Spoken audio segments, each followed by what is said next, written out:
bothering you better now? I don't like the way I feel. I killed 2 people last night after I tried really hard not to. Okay, well, that's not ideal.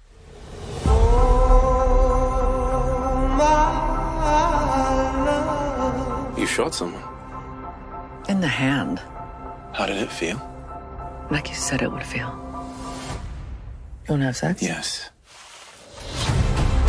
Someone has been killing members of the 12. I need you to continue the investigation. You're still playing the same old game of chess. So what game are you playing?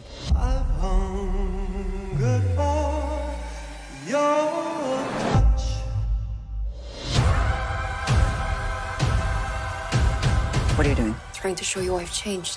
If you'd really changed, you wouldn't have come here. Oh, if you'd really changed, you wouldn't have let me.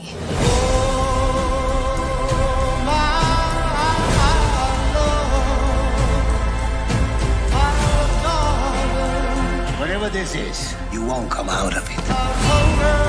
Thank God. Do you know that fable about the scorpion and the frog? They hook up. They both die. Because the scorpion can't change its nature.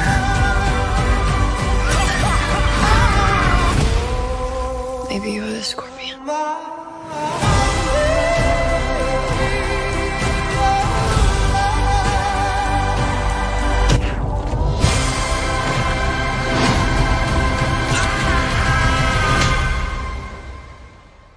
So, when does the show start?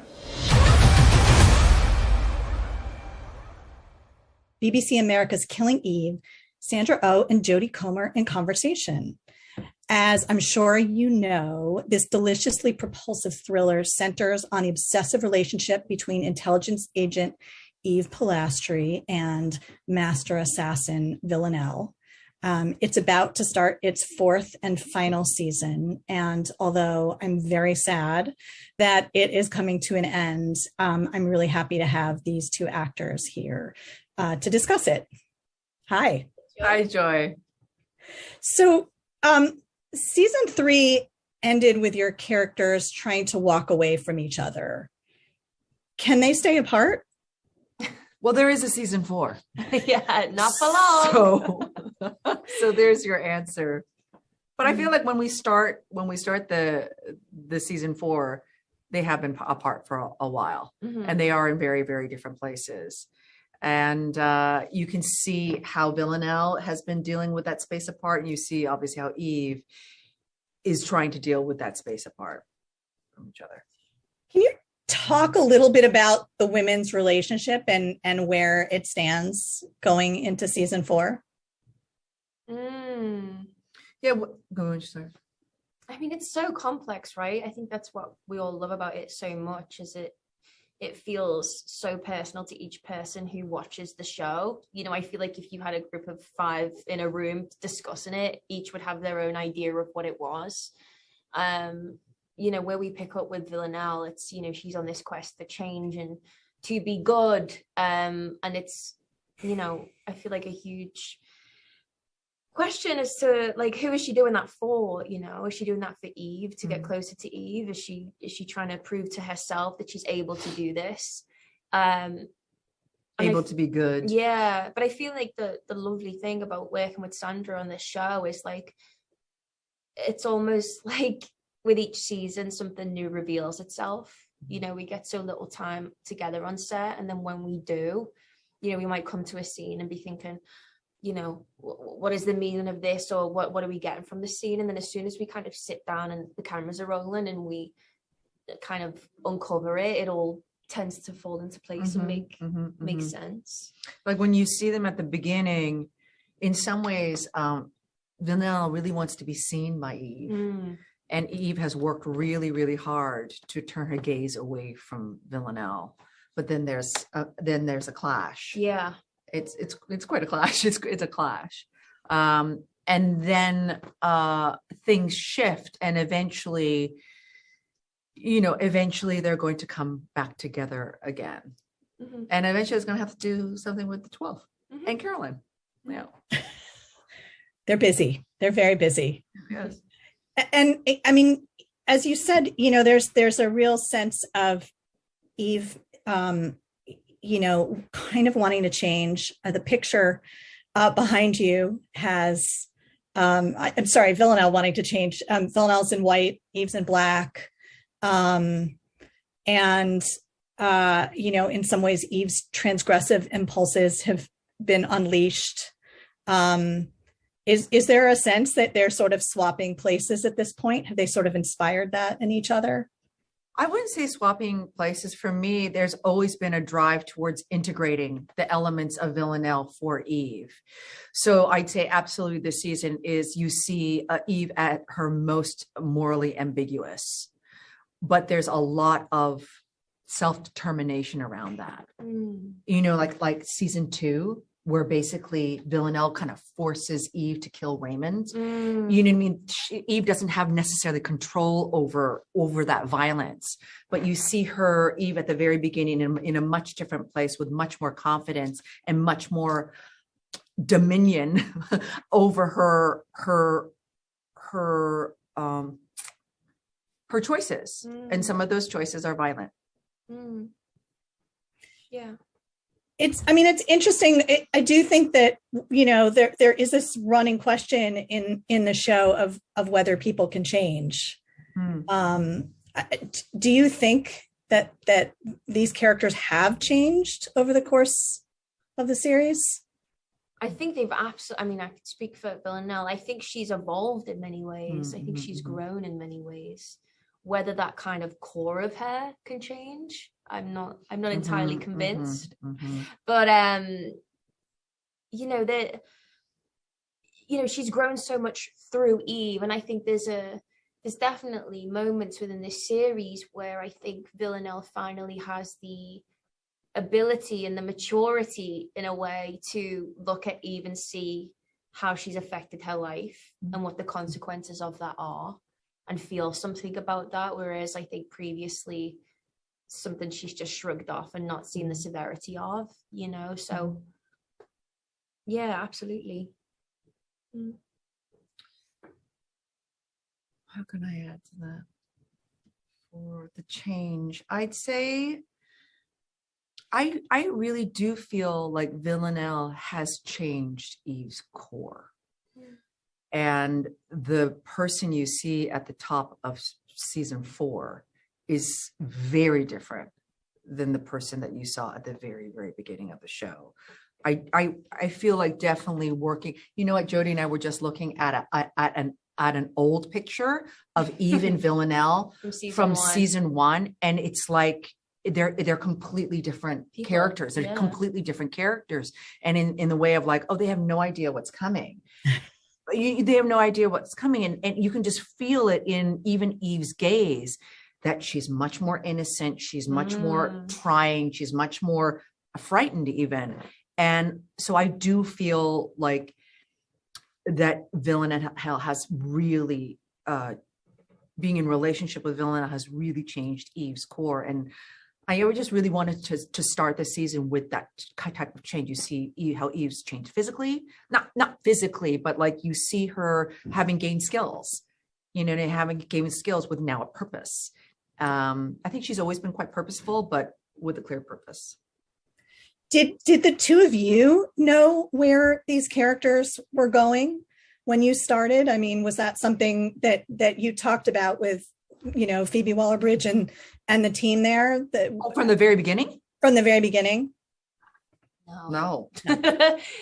No. Hence television. Yeah. And it moves very quickly, there's often a lot, we kind of get episodes as we're shooting them, it is often kind of very last minute, and those conversations are having to happen whilst you're filming the episode, before or during. Yeah. And each new writer that comes in brings their own influence and their own ideas of what, is kind of destined for these characters, which, then opens up a lot of conversation with us all about what it is that we want to get out of it, or what we feel right is for the characters. But no, we often go in no idea. Yeah, absolutely no idea. Yeah. Right into the end, actually. Yeah. They like to keep you on your toes. Yes. Well, That is TV. But I mean, the show is kind of unusual in that each season has had a different head writer, a different female head writer, starting with Phoebe Waller-Bridge. This season was Laura Neal. Does that sort of change the energy for you every season? Does it change the characters in any way? Yeah. oh yes, tremendously. You know what I mean? So, but with that, it creates dynamic. And in some ways we have to go deeper into like, wait, who is she? Who are we? Who are we? We really lean and depend on each other a lot to try and, because it's like, again, as Jodie was saying, it's like a new gust of wind that comes in, and we still need to stand true to what these characters are and kind of like move through the season with them.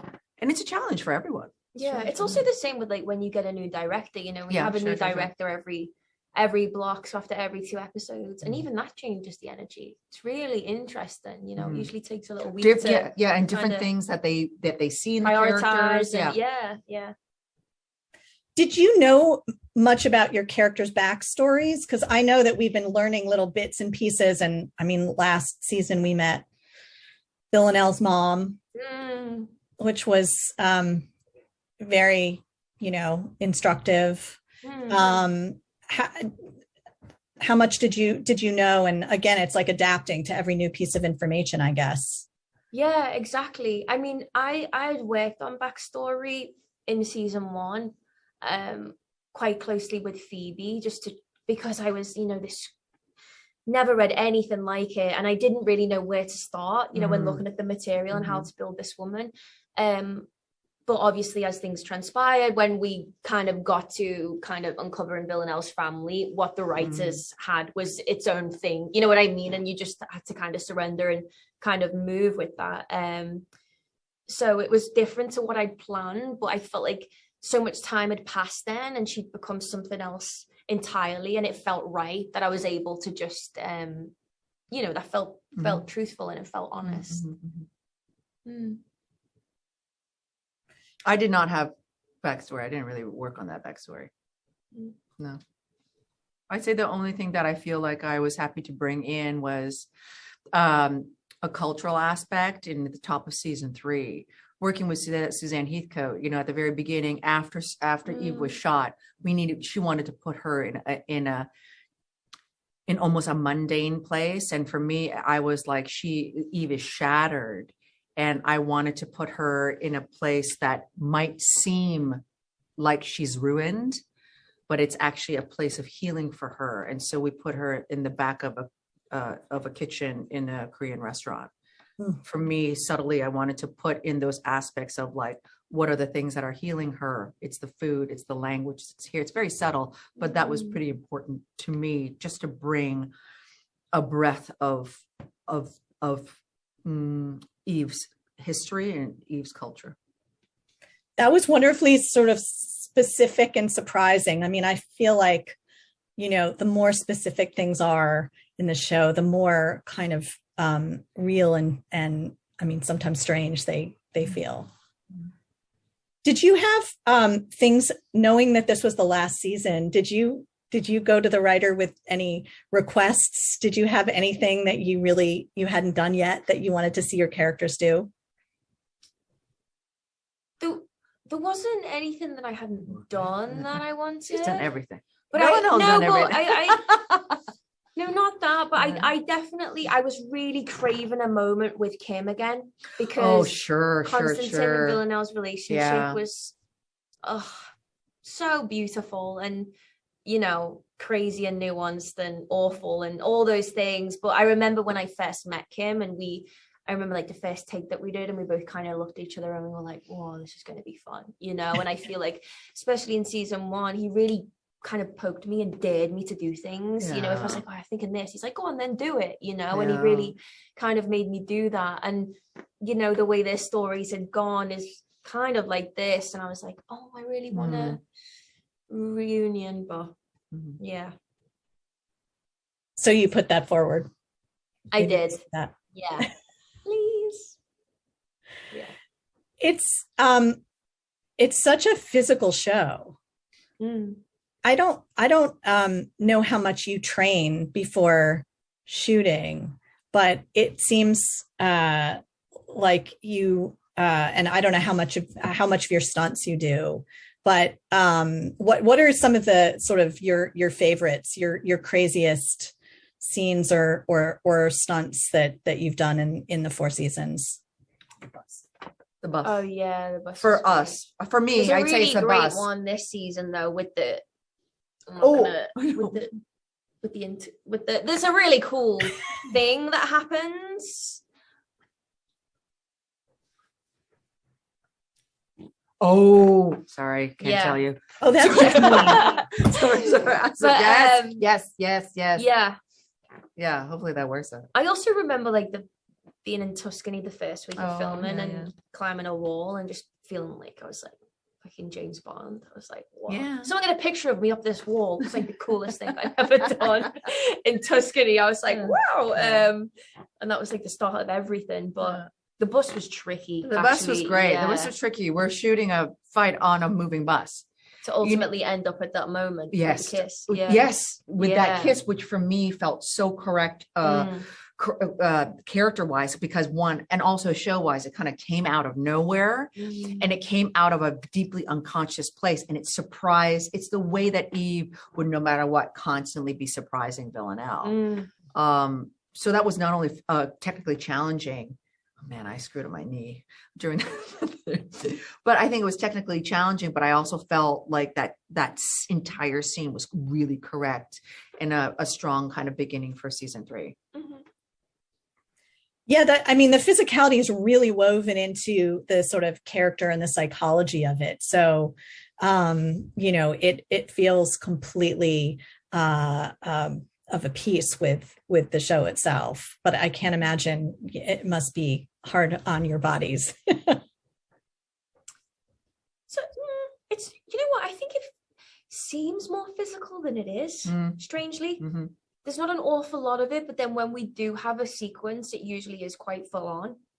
You know what I mean? Yeah, I would. Yeah, sure. I'd say for me, definitely this series, the last one, season 4, is absolutely the most physical for Eve, for sure. Yeah. There's actually a lot now that I'm thinking about it. There's the end, lot. Yeah, the end is like there's yeah. You just blacked it all out. Yeah, apparently. There's also so much sort of tension between your characters, sexual tension, emotional tension. How much of that is sort of fleshed out, excuse the pun, fleshed out in the script, and how much of it do you just sort of experiment together? I'd say the latter. Yeah. Very much the latter. I actually kind of think that when it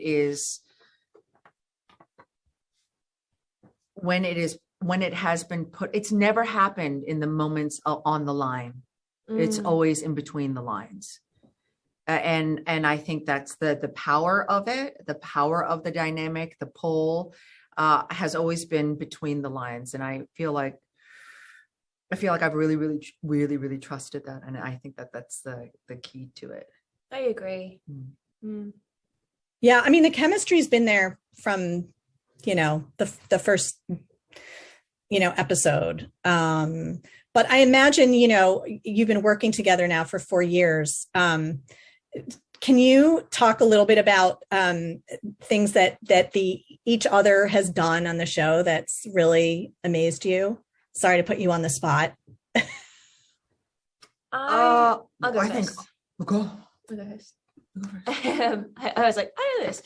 I think for me, like watching Eve's journey, especially seeing, kind of what season 4 holds, it feels so huge and so true.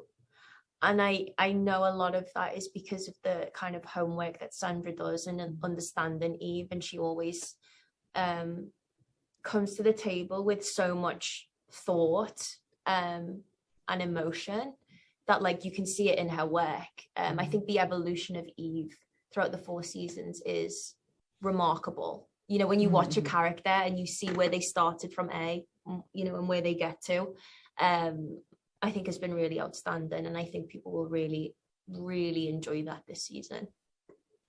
Thanks, Annie. Yeah, you're welcome.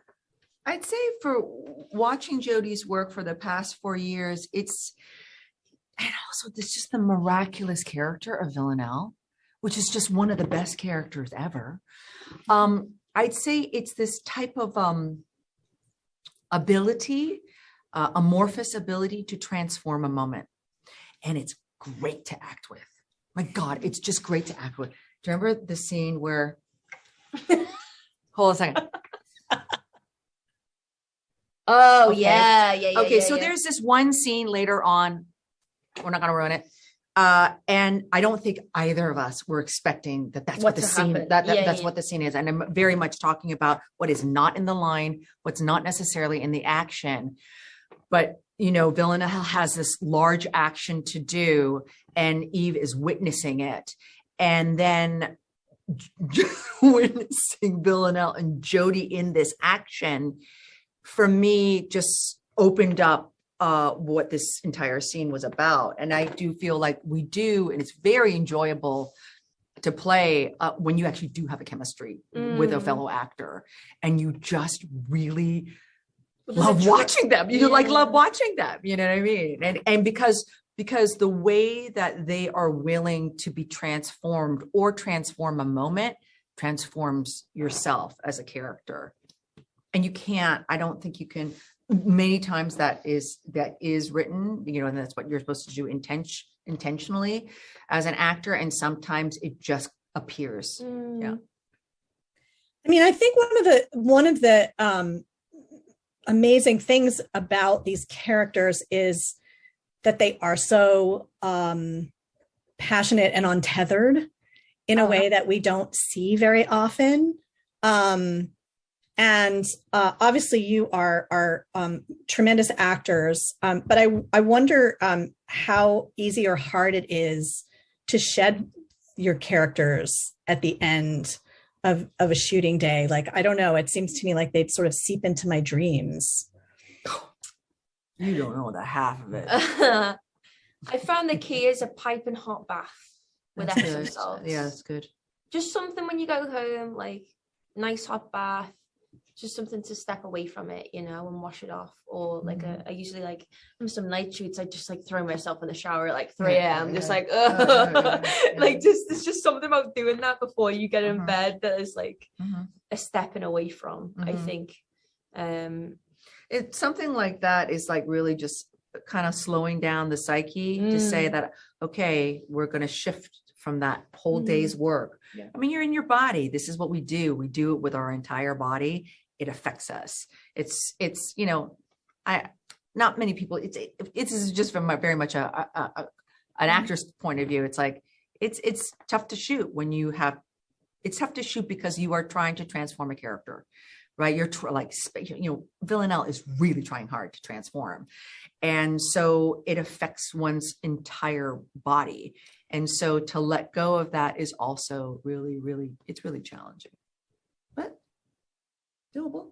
Yeah. I think it's just like, I've always underestimated it. It's not like you're troubled by it, but I think sometimes it can filter through, and you're not listening to something, you know, in your personal life, you're not kind of listening to someone, or, you know, you're so kind of, I don't know, you're just not very present. Yes, so I think it's just about doing little rituals for yourself.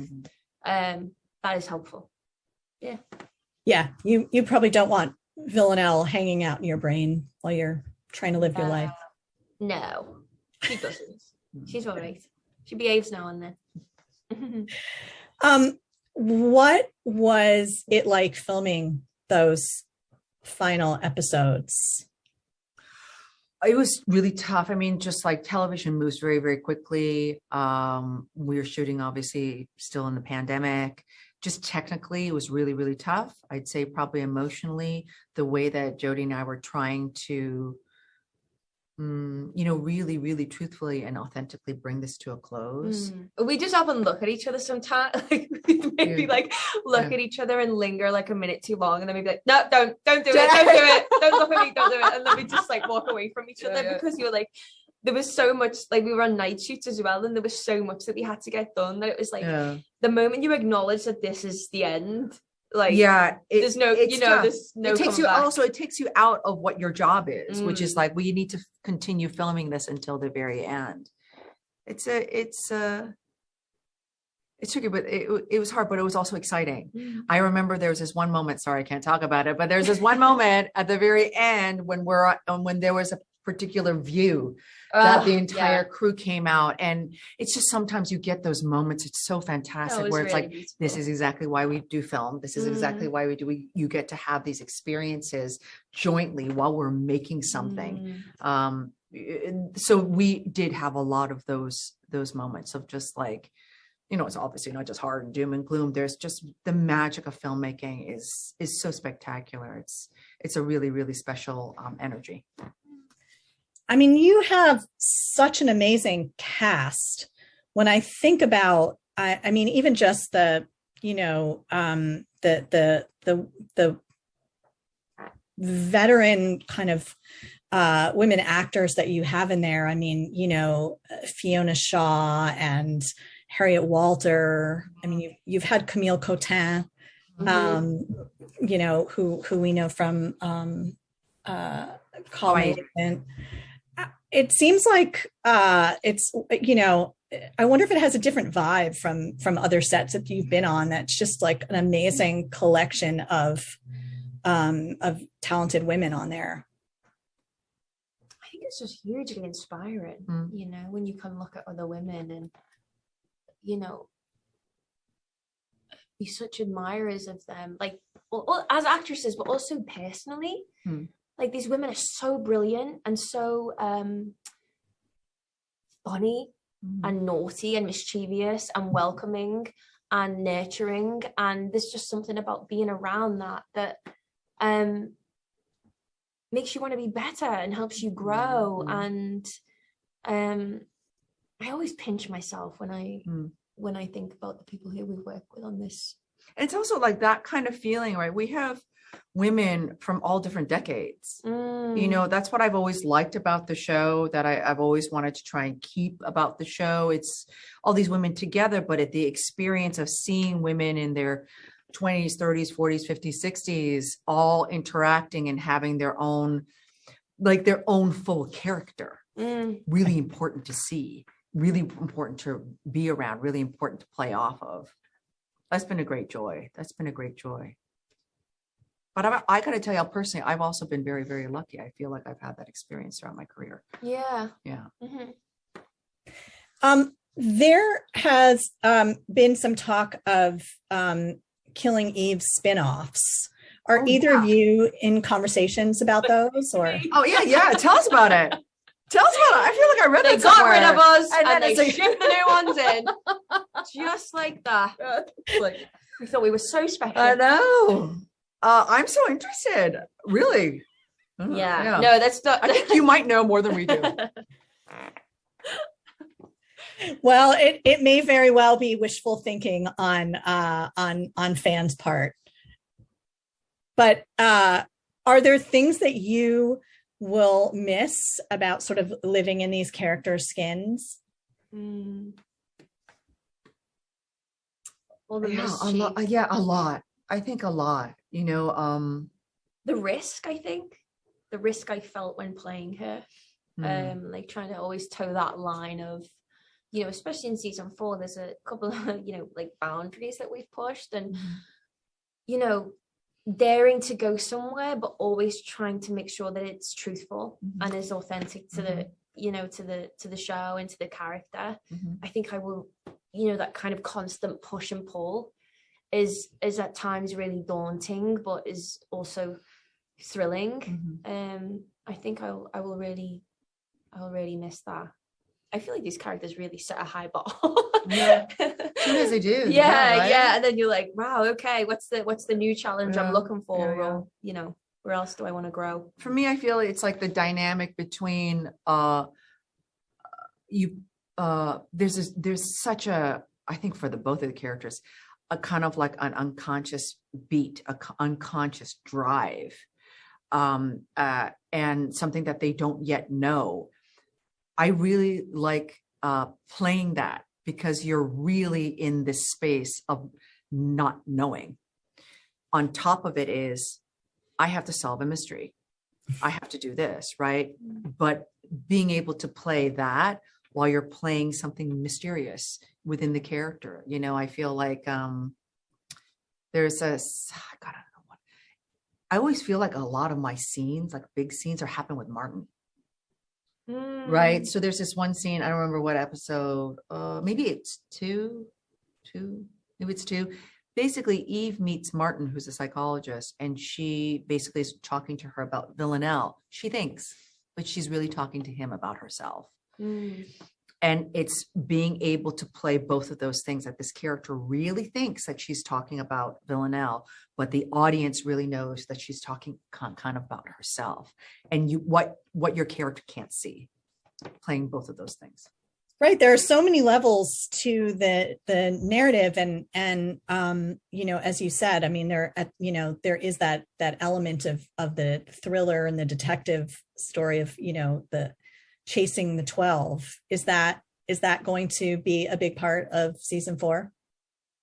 I think it's always been a part of the outer structure of the show. But I think the inner heartbeat has always been the relationship, obviously, between us. But yeah, absolutely. The 12 haven't gone anywhere, put it that way. Yeah.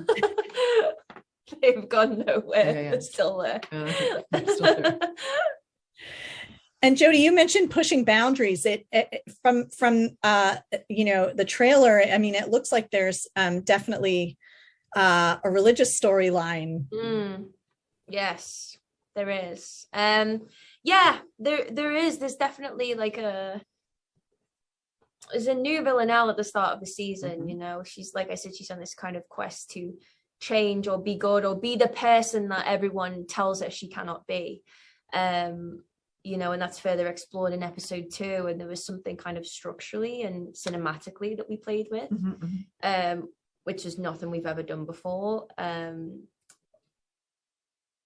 So yeah, I don't want to say too much, but it's really exciting trying to, you know, she's, you know, you're thinking she spent so much time in this church. How has it influenced her? What has influenced her? What has she taken away from it? You know, so yeah. So Villanelle likes a challenge, and being good is her new challenge. Well, I think she's like, well, I'm good at everything else, and everyone's telling me I can't do this. Watch me do it, and then it's a lot harder than it seems. You know, it's like the beautiful quote in the that you see in the trailer of, you know, where Eve says to her, "Have you heard the fable of the scorpion and the frog?" You know, that this sense of like, can you change your nature? And Villanelle is like really faced with that at the start of the season. Ultimately, I think thematically that has been throughout the entire show. Yeah. Can you change your nature? Can you? And then, you know, Villanelle says, you know, correctly that Eve is assuming that it's Villanelle who's the scorpion, and then it's Eve who's the frog. And then Villanelle turns it around and says, maybe it's you. Maybe it's you. Yeah. So I guess we'll have to watch season 4 to find out. Oh yeah, absolutely. Come on. Well, thank you so much for joining us at this special 92Y Talks event with Sandra Oh and Jodie Comer. Thanks, ladies. Thank you very much. Thank you.